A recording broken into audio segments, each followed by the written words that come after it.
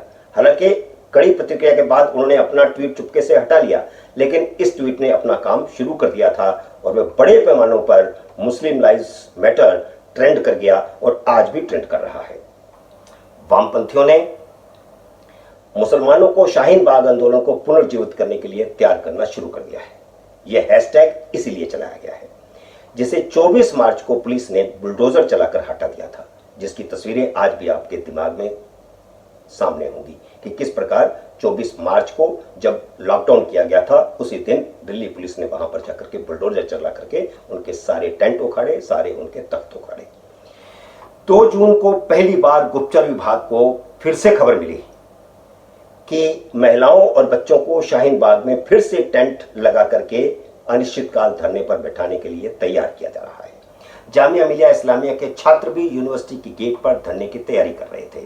इस बार आंदोलनकारियों ने JNU के कार्यकर्ताओं शर्जिल इमाम, इशरत जहां, खालिद सैफी, शेखुर रहमान और जामिया मिलिया के सफीर जकर, मिरन हैदर और आसिफ इकबाल की गिरफ्तारी को मुद्दा बनाने का फैसला किया था। सफूरा जरगर को 10 अप्रैल को गिरफ्तार किया गया था और कोर्ट ने 4 जून को भी उन्हें जमानत नहीं दी है।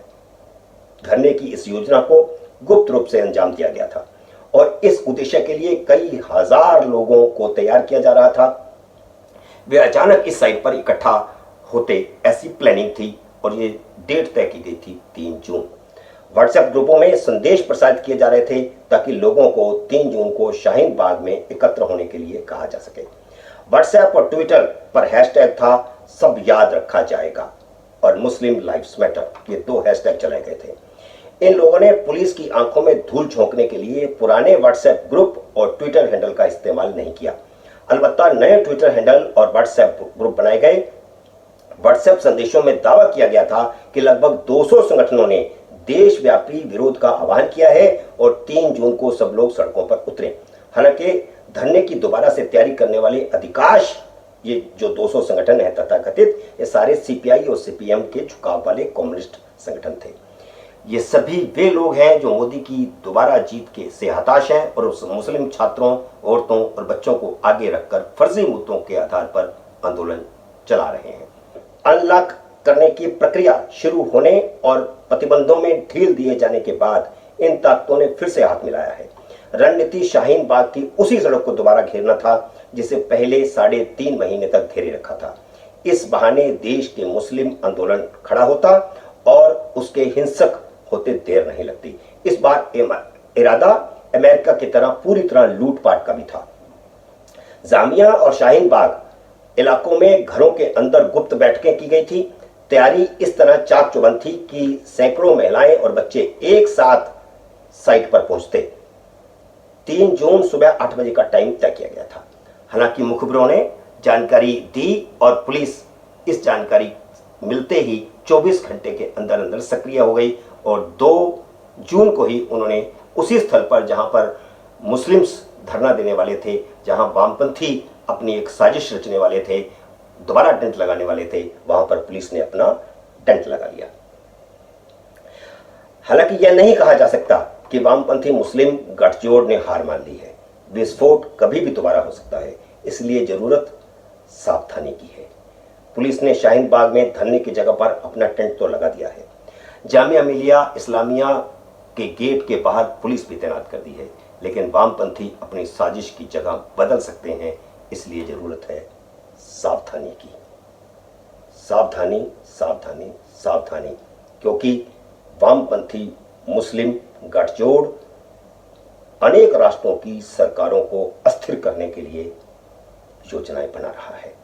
अमेरिका में ट्रंप के खिलाफ और भारत में मोदी के खिलाफ मुस्लिम वामपंथी गठजोड़ फिर से हुआ है, और इस बार उनकी योजना अमेरिका की तरह लाशें बिछाने की और लूटपाट की है।